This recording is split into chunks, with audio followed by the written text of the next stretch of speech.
So behind me is the EufyMake E1 UV printer. This is like a 2D, 3D printer that can allow you to use UV ink to imprint over a wide variety of different materials and surfaces. They sent one of these along over to me to check out. I did a live stream unboxing of it and I've been playing around with it, and so far loving this machine. I don't know if I'm gonna have time to do a full review before the Kickstarter campaign ends.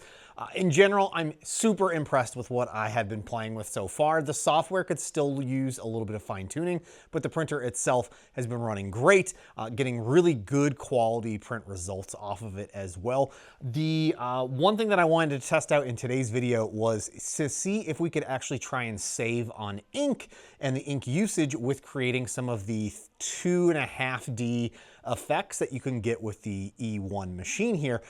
The biggest concern that I have right now with the machine is just the overall ink cost. While this is still a lot cheaper than a lot of the other UV machines that are out there, it's still an expensive undertaking to continually have to run through and swap out those UV inks. So I wanted to see if we could, instead of using the the textured effect that you can get on there, which uses up a good bit more ink than just printing flat, what if we could use our 3D printers to actually create a 3D printed version that has that raised texture and then just apply a flat printed surface directly on top of it? Now, here is a previous example of what I did with a HueForge print. This is where it's going to take your 3D printer and continually swap out different filaments and create a graded color effect. This is of a Spawn comic book cover.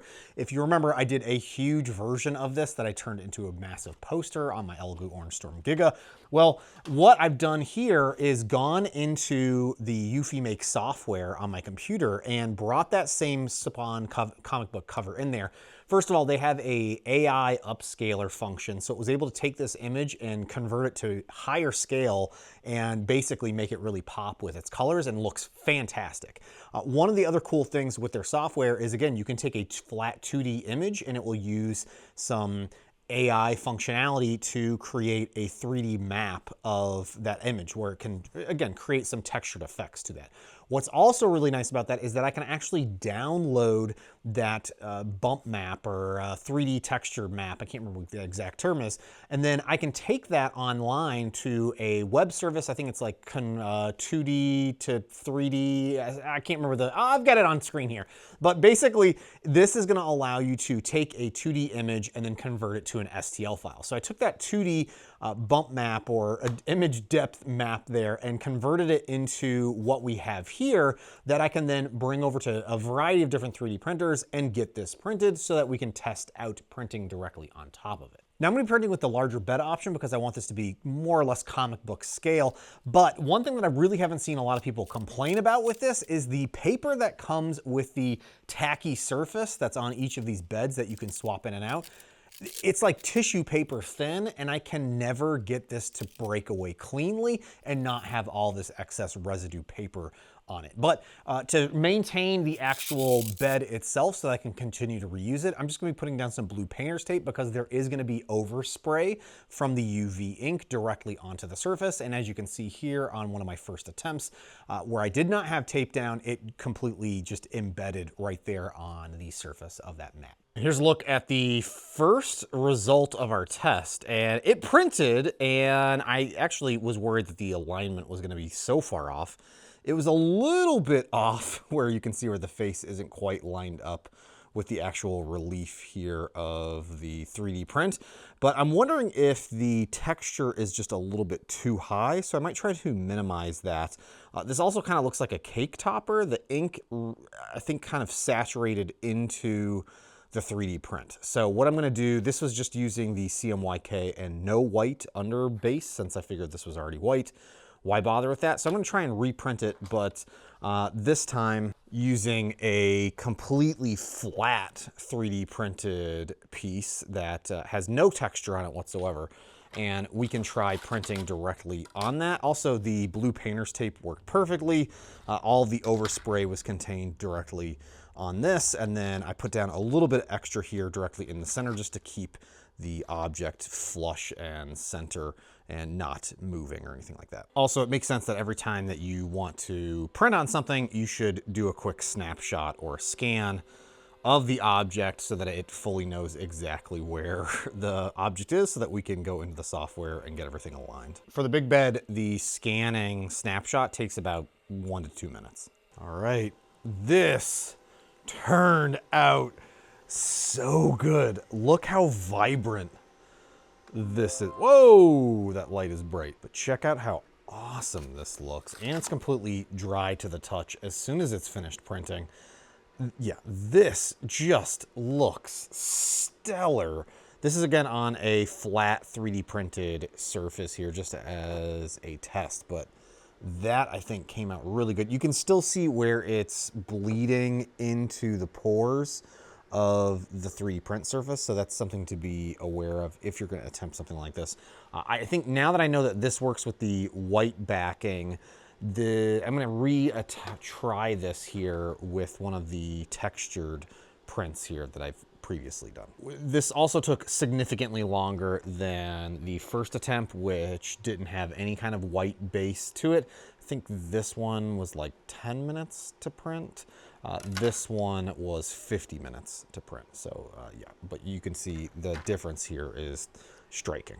So one thing I'm quickly realizing is while this turned out incredible, I'm wasting a whole bunch of ink rerunning these tests. So what I decided to do was basically scale the test down in size so that it's going to be using up a whole lot less ink, and then it also take a lot less time for this to actually print, but it should give me the same results before I go back and try and print this at full size. I've also tried printing these out in multiple different orientations just to see what would it be like if you printed this flat versus on its side, and definitely printing it on its side is going to yield you the best results in terms of the layer lines there. You definitely see a lot more of the buildup. I was just using a 0.2 layer height with a 0.4 millimeter nozzle, and you can see all of the stair stepping artifacts here on the print surface, which again isn't going to translate as well when it actually has the UV ink applied over top of it. So definitely try and print these on the angle. The other really cool benefit of this whole process is because it's sort of a reliefed raised texture effect. It's smooth, so you shouldn't, in theory, need to use supports for this other than just a brim to help support the object on its side. All right, here's our first mini print. This one took 45 minutes to print. This was using the raised texture functionality, so it was taking that 2D image and using the AI functions to create a 3D effect to it. So you'll see here in some areas it's slightly more raised. It's got definitely has a textured feel to it. It really only raised this one area here versus the others. Everything else is relatively flat. But again, the results look pretty good. And I think this was 2 milliliters of ink that it took up. This one, the larger one, without the raised texture was 5. And that was only 50 minutes without the multiple layers passes to do the raised effect on this. So let's try it with a 3D printed version and that already has those textures and printing it flat and see how this goes. And again, you can see the overspray here. So having the blue painter's tape is, I think, in my opinion, pretty helpful to have on hand for this. And in fact, since I'm reprinting the exact same thing, it should be the same scale. I can try to line this up to make my life a little easier. I can tell you right now that this second attempt at printing this with the 3D printed version and just the flat surface, it's printing so much faster than this one did. This was 45 minutes to print. I don't know, this is maybe gonna be 10 minutes to print at most. It's going really a lot faster. Yeah, this was a 12-minute print here. Oh, I keep forgetting that the light kicks on right after this. That is pretty cool. I'm telling you right now, okay, here's gonna be the challenge. You can definitely see, I feel like I'm seeing the layer lines so much more visibly here. So maybe a smaller layer line would have helped on this here. If you do the side by side, I can see, so this is the one that was printed directly on the flat 3D printed. That took, what was it, 50 minutes to print, 45 minutes to print. This one took 12 minutes to print, and you can definitely see the layer lines a good bit more, which is maybe because this one is so much larger, it's harder to see that. Like, you're not really seeing it as much as we saw with this one here. I'm gonna redo this, but now that I know that this works fairly well, and redo a larger one here with this. And even the alignment is like pretty good, I would say, on this. It's where the raised texture from the software, just lining up the image so that it all lines up properly, worked fairly well. It's just the layer lines that we're seeing from it being on its side and printing are just really visible on this variation of it. All right, this took 29 minutes to print, so a good bit faster than what we had previously. I might have misaligned some of the areas here on this side where it didn't quite overlap as well as it should on the edges, so we're seeing some of the white peek through here on this side. But in general, it's lining up pretty well. You can definitely still see the 3D printed texture on this, but it definitely has a nicer raised surface. This also was I think half as much ink as it took to actually print this one, which was interesting. Because I would have assumed they would have been almost the exact same and taken the same amount of time. So I'm not entirely sure why this one printed faster than this one. It also is looking like it bled a little bit more than this one, but again, might be just because of how this is printed, because it's printed on its side here versus this one was printed flat.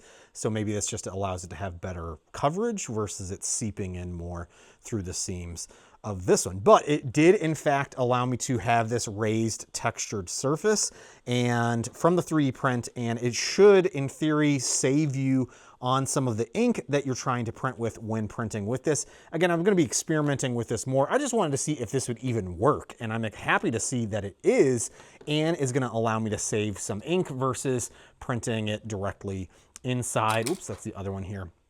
Like what we have here, where it's raised, and it's not even raised in all of the areas, where it's a little bit more exaggerated here on the 3D print. The hardest part is just going to be aligning the actual image to your 3D print file and making sure that it's overlapping properly. And then again, minimizing the seam lines there. But I think printing with a smaller layer height would probably really help take care of that. Again, I printed with a 0.2 and a 0.4 nozzle. So that, but this just in general, printing it flat with a flat 3D print worked out fantastic as well. This again took almost an hour to print. This was a half an hour, and it doesn't quite seem as vibrant as this one, or just rich, I would say, with the colors, but in general, looks great. This was just a fun little experiment that I wanted to test out to see if in theory this would work, and it does look like it worked. It just might have a few downsides, but it could be just a little bit more of experimentation is needed to really work out all of the kinks with this. But this is all relatively new tech here that I'm excited to be playing around with. This is not sponsored by Eufy or anything like that. They did send this over for me to check out. They didn't even ask me to make any videos on this. I've just been kind of playing around with it and enjoying it. And again, I'm going to try to see if I can get more stuff printed with it and get a video up for you as a partial review on this before the Kickstarter ends next week. But I wanted to say thanks so much for watching. Hopefully you all enjoyed. If you have any questions on this, let me know in the comments, or if there's anything that you want to see me test and print, let me know, because I'd love to test it out and see what else I can do with this crazy UV ink printer. I also want to say a big thank you to all my Patreon supporters for your continued support of just weird videos that I tend to make here on the channel, just like this one, like this. Hey, thanks so much for watching all, and I'll see you next time. Bye now.